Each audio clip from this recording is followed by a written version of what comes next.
Bertrand s'apprête à s'envoler en ULM.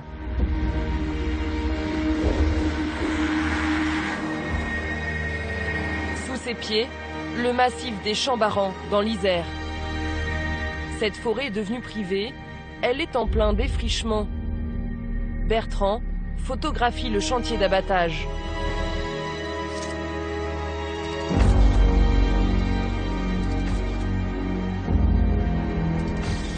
Ici, bientôt, 1000 bungalows en bois accueilleront plus de 5000 touristes. Et une bulle tropicale sera chauffée à 29 degrés toute l'année. Un village vacances Center Parks devrait sortir de terre d'ici 3 ans. Technicien dans l'aéronautique, Bertrand fait partie d'une association qui s'est battue dès l'origine du projet, il y a 7 ans.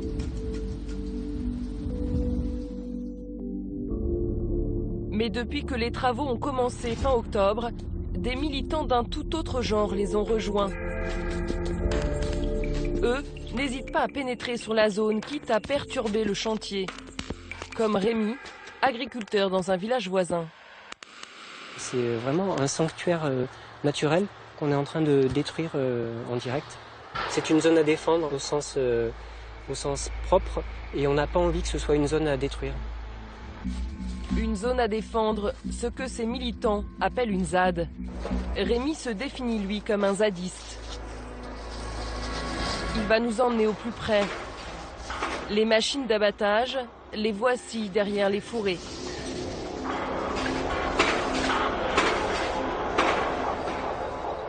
Bon, après, on pourra repartir par là. Bonjour. Nous sommes repérés par un ouvrier. Bonjour, on se promène.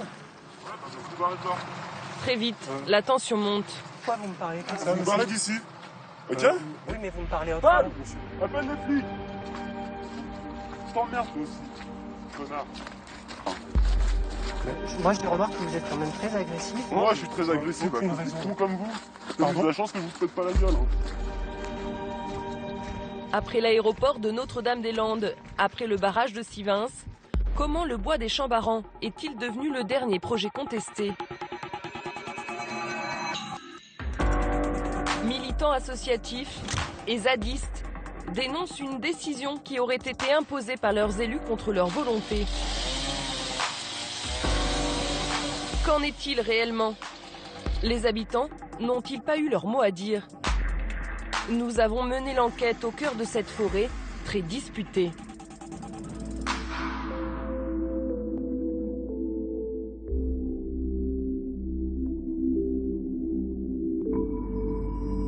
Roibon, à 60 km de Grenoble, est un village paisible de 1300 habitants, loin des grandes villes et des pôles touristiques. Il y a 7 ans, la société Pierre et Vacances a choisi d'y installer son 6e Center Parks. Un projet validé par les élus à tous les niveaux, communes, départements et régions. Allez, ça va. Mais il a tout de suite suscité la colère de certains habitants.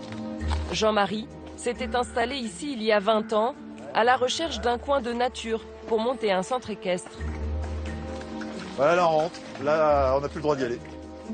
Donc ça, c'est fini. La forêt, Jean-Marie en avait fait son outil de travail pour ses promenades à cheval. Moi, je m'étais investi. C'est un pays dur. Hein. L'hiver, quand on marche là, c'est pas simple. Hein.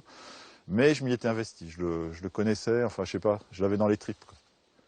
C'est l'impression que je suis quelque part, quelque chose qui meurt. Quoi. Jean-Marie est l'un des opposants les plus anciens. Pas seulement parce qu'il habite à côté. Pour lui, le problème va beaucoup plus loin. Ce soir-là, il accueille chez lui Patricia et Bertrand, qui est venu leur apporter les photos prises en ULM. Tu veux me montrer les photos que vous avez prises quand? Ce matin. Ah d'accord, ok. Donc tu prends sur toi. Oui. Allez, je te Tout va laisse bien faire. se passer. Ensemble, ils constituent un dossier de recours devant la justice.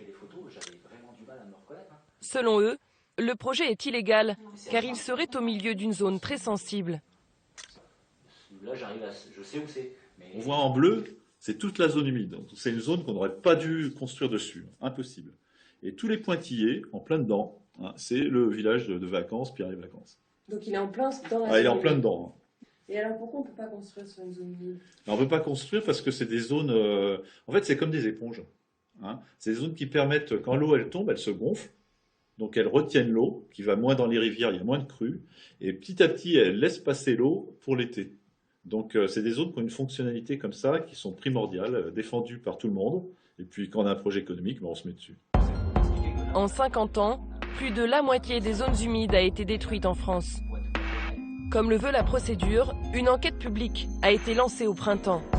3 enquêteurs indépendants ont été désignés par le tribunal administratif. Pendant 1 mois et demi, ils ont examiné les études d'impact et écouté les habitants concernés. Leurs conclusions sont sans appel. Les conclusions, on les voit là. C'est très simple. Hein. La commission émet unanimement, les 3, un avis défavorable au projet présenté au titre de la loi sur l'eau. Ils ont émis un avis défavorable et ça se fait. Ça nous dit que c'est du papier. En et puis plus, voilà, on a bossé comme je sais pas ça quoi, nous dit que c'est du papier, puis on n'a qu'à allumer le feu avec quoi. C'est choquant, quoi. C'est n'importe quoi. C'est pas un débat démocratique. On peut dire que ça, quoi. Les enquêteurs ont relevé 12 points qui ne respectent pas la loi sur l'eau. 2 mois plus tard, en octobre, le préfet a pourtant autorisé les travaux. Selon des organisations écologistes, rarement une enquête publique si négative avait été ignorée. Nous allons tenter de joindre la préfecture de Grenoble pour comprendre. C'est son service de communication qui nous répond. Nous, on aimerait bien pouvoir rencontrer le préfet. Et je vous ai répondu, je vous ai laissé un message, car ce dernier ne souhaite pas effectivement participer à l'émission. C'est quand même un petit peu embêtant parce que c'est quand même un des acteurs clés du dossier. Oui, j'entends bien, mais enfin, je peux respecter sa volonté. Mais pourquoi il n'a pas pris en compte cet avis négatif? Ça, je peux pas vous dire. Je peux vous dire, c'est un avis consultatif, donc voilà. Très bien, bah, je vous remercie en tout cas. Je vous en prie. Merci beaucoup. Un avis purement consultatif. Le préfet a choisi de s'appuyer sur une autre commission, composée notamment d'élus et d'acteurs économiques, ainsi que sur ce nouveau mémoire de Pierre et Vacances qui entend répondre aux critiques de l'enquête publique. La procédure de consultation a été faite dans les règles, mais les opposants dénoncent un tour de passe-passe et la colère enfle. Dimanche 30 novembre, la mobilisation va prendre une toute autre ampleur. Les opposants historiques sont absents. Quelques centaines de zadistes ont pris le relais et vont bientôt s'emparer du chantier. Nous retrouvons Rémi, l'agriculteur. Très vite, la foule pénètre dans la forêt, malgré la présence des vigiles. Tu s'arrêtes ici, à côté? Où alors? On fait le pique-nique ici? Non. Pourquoi vous êtes venu ici sur le site, alors que c'est une propriété privée? Parce que nous, on pense que c'est pas une propriété privée. C'est un bien public, c'est une forêt communale. Et on en dit qu'elle reste communale. Enfin, moi, j'ai pas l'impression, effectivement, de désobéir. J'ai l'impression de faire mon rôle de citoyen. En fait, je pense que nous tous, ici, on préférerait qu'il y ait une vraie démocratie qui fonctionne. Une petite minorité, masquée, va tenter de s'en prendre aux machines. Moi, je vais prendre un pot de peinture, je vais aller peindre votre maison à ma façon. Il n'y a pas de souci. Oui, donc vous touchez pas à ce qui vous appartient pas.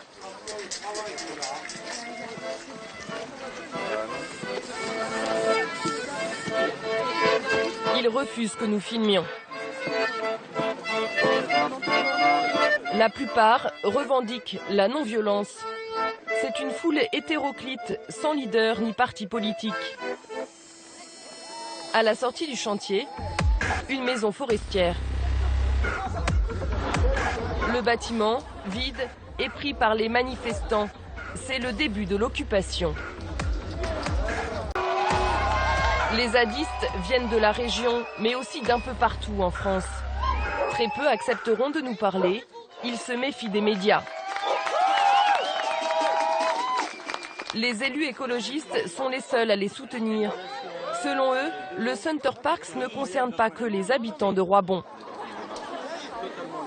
Quand il y a des passages en force sur des grands projets, bon, ça crée ces très fortes tensions parce que c'est une énorme frustration et finalement, je pense que les ZAD, c'est un peu le sommet de l'iceberg quand même. Et d'ailleurs, on le voit au niveau Pourquoi le sommet de l'iceberg? Parce que je pense que la grogne je dirais, des habitants, et notamment des jeunes générations. Elles ont l'impression d'en avoir aucune prise sur leur destin et sur les décisions publiques. Une cinquantaine de zadistes dormira en permanence dans la maison. Ce soir-là, ils nous demandent d'arrêter notre tournage. Ce n'est que quelques jours plus tard que la zone occupée s'ouvrira à nouveau aux journalistes. Le temps d'une conférence de presse et d'un vin chaud, organisé grâce aux dons de leur réseau. Les zadistes veulent maîtriser leur communication. L'un des seuls qui accepte de parler face caméra, c'est Niels. Le jeune homme vit dans la région depuis 4 ans. Il finit des études d'éducateur, mais ces jours-ci sont entièrement consacrés à la ZAD. Nous ne sommes pas là, nous sommes juste là pour proposer des choses qui existent déjà depuis la nuit des temps et qui prouvent qu'il est possible dans cette société de vivre autrement. Nous sommes là pour montrer qu'il est possible de ne pas attendre que les décisions et que les solutions nous soient amenées par en haut, et pour montrer que les solutions sont possibles par le bas, par le peuple, par monsieur et madame tout le monde. Roibon est devenu le symbole d'un bras de fer entre des citoyens et leurs élus. Pourtant, une grande partie de ses habitants reste favorable au Center Parcs. À commencer par le maire, Serge Perrault. Il va nous aider à comprendre pourquoi le village a voulu du projet. Le voici plongé dans une crise qu'il a du mal à comprendre. Ce jour-là, il a rendez-vous avec les chefs des entreprises qui travaillent sur le chantier.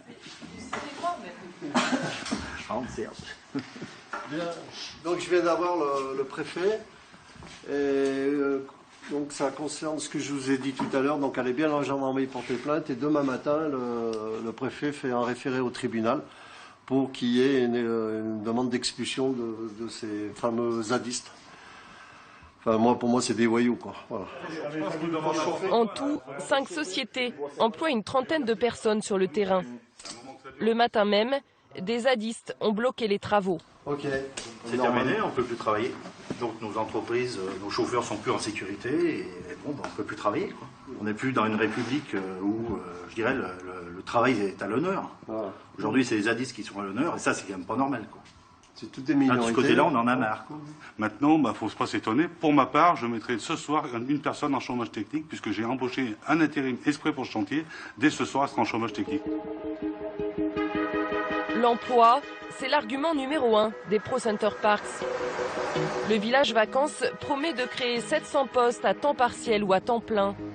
Voilà pourquoi dans le centre, des banderoles disent oui au projet. Pour le maire, pas question d'entendre parler d'écologie ni d'enquête publique. Non mais c'est bon, on va arrêter de faire des enquêtes, on va quand même construire, il y a des gens qui meurent de faim, il y a des gens qui ne travaillent plus. Arrêtons d'être emmerdés par n'importe quoi. Il y a, dans le Var, il y a les inondations, le maire va faire des travaux pour dégager les routes et on vient lui interdire les travaux parce qu'il y a un triton doré ou un crapaud sonneur à ventre jaune, mais on est malade dans ce pays, il faut arrêter, faut arrêter. L'emploi est-il une fin qui justifie tous les moyens ? Nous allons découvrir sur l'acte de vente que la parcelle a été vendue bien en dessous des prix du marché, au tarif d'un terrain non constructible, modifié par la suite en constructible. Mais quand vous vendez à Pierre et Vacances 30 centimes d'euros le mètre carré, vous savez que vous allez le passer en constructible. Bien sûr. Pourquoi vous ne vous vendez pas plus cher du coup? Pourquoi vous ne passez pas en constructible puis vous vendez le terrain ensuite au prix du constructible? C'est une demande par rapport à une demande forte d'un constructeur avec un projet qui est une chance inouïe pour Roibon et son territoire.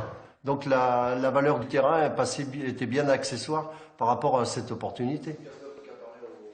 La commune compte surtout sur les retombées fiscales liées à Pierre et Vacances, notamment 600 000 euros par an de taxes foncières. Sans le projet, Roibon aurait de graves difficultés. On aurait une dette de 50 ans. Et du coup Du coup, je ne sais pas comment. C'est les services de l'État qui viendraient nous aider, puis peut-être aussi la communauté, j'en sais rien. Mais je veux même pas envisager d'avoir cette difficulté à gérer, quoi. Le village risquerait de passer sous tutelle de l'État. Nous avons récupéré les comptes de la commune. La dette a en effet explosé en 10 ans pour atteindre plus de 7 millions d'euros en 2012, 10 fois plus que la moyenne des communes de même taille.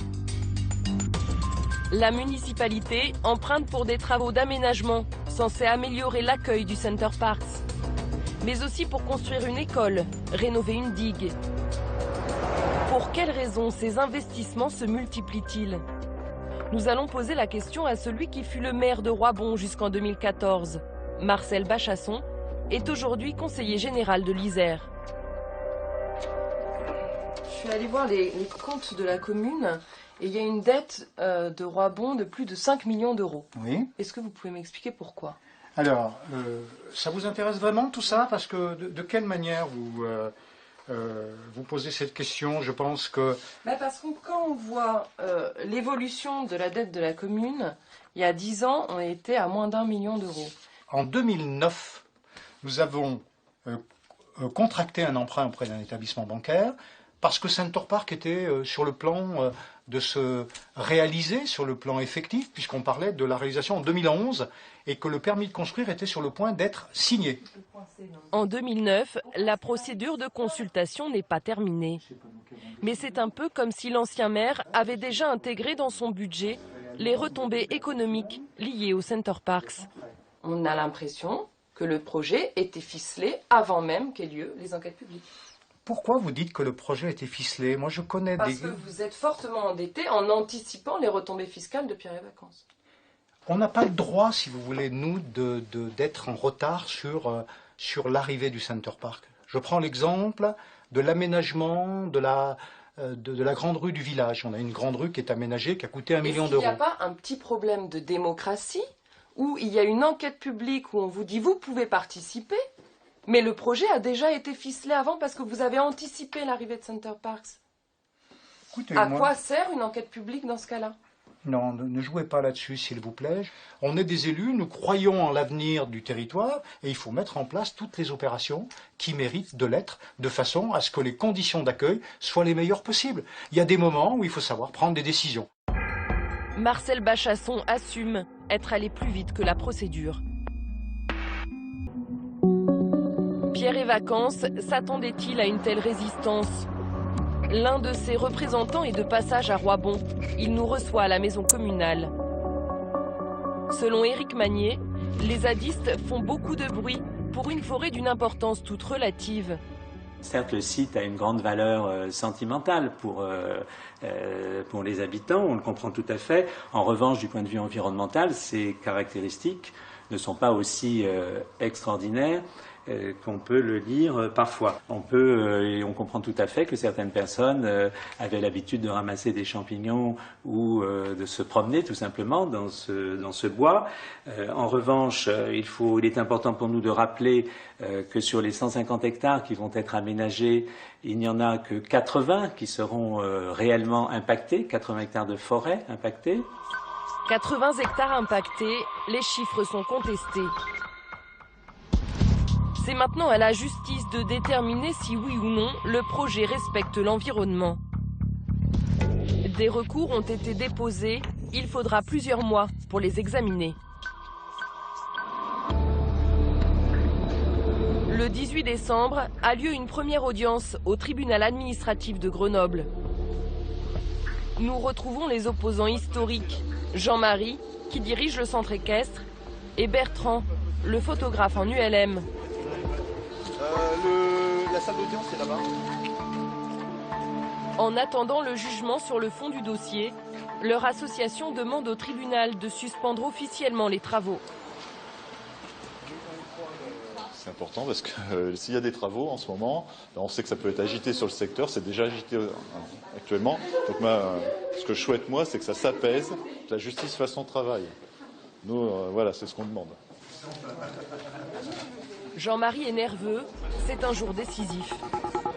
La salle est comble, nous n'aurons pas l'autorisation de filmer l'audience. Dehors, les habitants sont plus divisés que jamais. Deux camps se font face sans pouvoir dialoguer. Les pro-Center Parcs sont venus en masse dans des bus affrétés par le maire de Roibon. On n'est pas dans un musée chez nous, on veut vivre. Donc on a besoin d'économie. Il faut être bisounours pour penser qu'on ne peut pas avoir une économie sur un territoire pour survivre. De l'autre côté, les zadistes sont là eux aussi. Rémi et Nils sont venus apporter leur soutien aux associations écologistes. L'avenir de la ZAD dépend aussi de la décision du juge. C'est aussi me préparer à l'éventualité d'une expulsion prochaine, et d'une évacuation du site. Et donc là, on verra bien comment ça va se passer. Mais c'est clair que le blocage il va continuer. Après 3 heures d'audience, Jean-Marie et Bertrand sortent du tribunal sous les huées des pro-Center Parcs. Le juge a repoussé sa décision à la semaine suivante. Pour Jean-Marie, quelle qu'elle soit, c'est une page de sa vie qui se tourne. Ce que je regrette vraiment dans ce genre d'affaires, c'est qu'on est en clivage. Il y a les pour, il y a les contre. Il n'y a pas du tout de dialogue possible dans les choses. Moi, je ne suis pas contre l'emploi. Hein. Donc, c'est vraiment très séparé et ça va jusqu'à l'affrontement.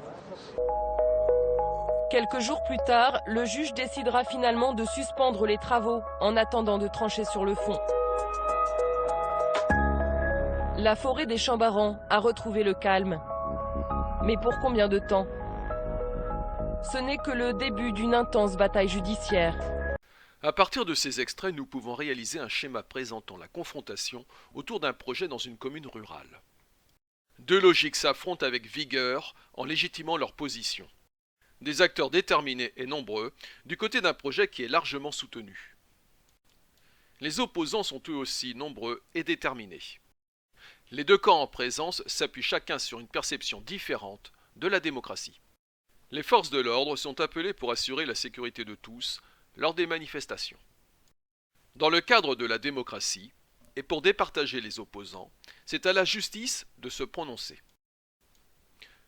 Passons en revue rapidement la société privée Pierre et Vacances, puis les arguments des partisans, ensuite ceux des opposants à ce projet, et ce qu'est une enquête d'utilité publique, et nous terminerons par ce qu'est un commissaire enquêteur.